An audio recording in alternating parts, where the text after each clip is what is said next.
आहे रविवार असल्यामुळे मोठ्या संख्येने खरं तर पर्यटक या परिसरामध्ये फिरण्यासाठी येत असतात आणि अशा परिस्थितीमध्ये कुठेतरी जिल्हा प्रशासनाने इथे असणं गरजेचं होतं। मात्र तरी सुद्धा या ठिकाणी आलेले नाहीयेत। उपमुख्यमंत्री एकनाथ शिंदे आपल्यासोबत फोन लाईनवरून जोडले गेलेत, मात्र त्यांच्याशी आपण काही वेळानंतर संपर्क साधणार आहोत। सध्या आपण पाहतोय ही दोन दृश्य आहे। या ठिकाणी ही व्यक्ती अडकलेली आहे आणि त्या व्यक्तीला काढण्यासाठी शर्थीचे प्रयत्न सध्या एनडीआरएफच्या टीमकडून केले जात आहेत। बऱ्याच वेळापासून ही व्यक्ती जीव मुठीत धरून उभी आहे।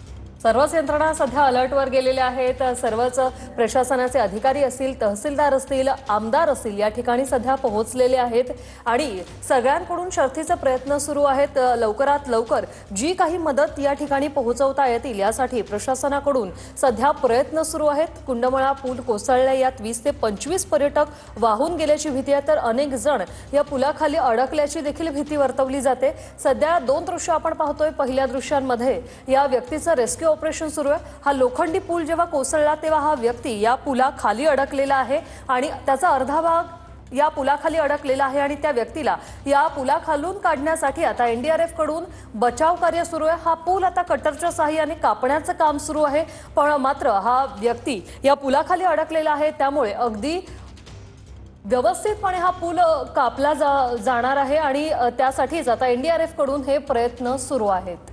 एनडीआरएफची टीम या ठिकाणी तैनात आहे। असं स्थानिक संघटना असतील बचाव कार्यामध्ये सहभागी झालेले आहेत। पोलीस प्रशासनाकडून सुद्धा बचाव कार्य केलं जात आहे। सध्या एनडीआरएफच्या जवानांचे पाय घट्ट धरून ही रस्सी घट्ट धरून ही व्यक्ती उभी आहे आणि त्या व्यक्तीला बाहेर काढण्याचे शर्थीचे प्रयत्न सध्या केले जातात। विशेष म्हणजे या पुलाखाली आणखी काही जण अडकल्याची भीती व्यक्त केली जाते। याच ठिकाणी आणखी काही जण अडकलेले आहेत, मात्र सध्या या वृद्ध व्यक्तीला बाहेर काढण्याचे हे शर्थीचे प्रयत्न केले जात आहेत। आपण पाहतोय साधारणतः या पुलावर 50 जण उभे होते। या ठिकाणी जीव वाचवण्यामध्ये प्रशासनाला यश येतं काही पण महत्त्वाचं असणार आहे, कारण बऱ्याच वेळापासून या दोन व्यक्ती ज्या आहेत त्या पाण्यामध्ये आहेत। सिमेंटच्या गडराखाली जो पुलाचा सिमेंटचा भाग आहे त्याच्याखाली त्या दबल्या गेल्या होत्या आणि 2 तासांपासून त्यांना सध्या बाहेर काढण्याचं रेस्क्यू जे आहे ते केलं जाते। मात्र या ठिकाणी पुलाचं वजन जे आहे ते मोठ्या प्रमाणावरती आहे, त्यामुळे या दोन नागरिकांना बाहेर काढण्यासाठी सध्या कटर जे आहे ते या ठिकाणी आणण्यात आलेलं आहे। कटरच्या माध्यमातून आपण पाहतोय की तो भाग या ठिकाणी मोकळा केलेला आहे आणि त्यांना कटरच्या सहाय्याने भाग मोकळा करून त्यांच्या दोन ज्या व्यक्ती पुलाखाली अडकलेल्या आहेत त्यांना सध्या बाहेर काढलं जाईल। मात्र एनडीआरएफची टीम जी आहे ती गेल्या 2 तासांपासून या सगळ्या परिसरामध्ये प्रयत्न करते।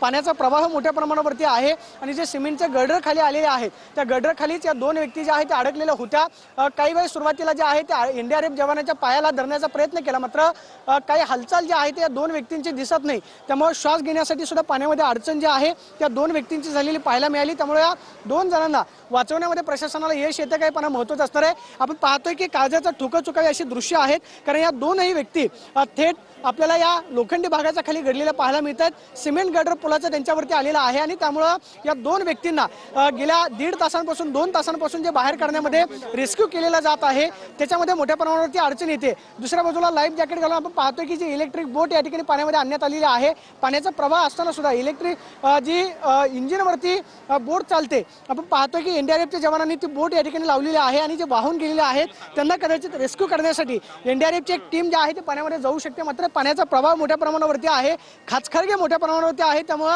या ठिकाणच्या परिस्थिती स्वतः आपल्यासोबत फोन लाईनवरून जोडले गेलेले आहेत। एकनाथजी, आपण पाहिलेलं आहे मोठी दुर्घटना आहे, अनेक जण वाहून गेलेत, अनेकांचा मृत्यू झालेला आहे, काय सांगाल?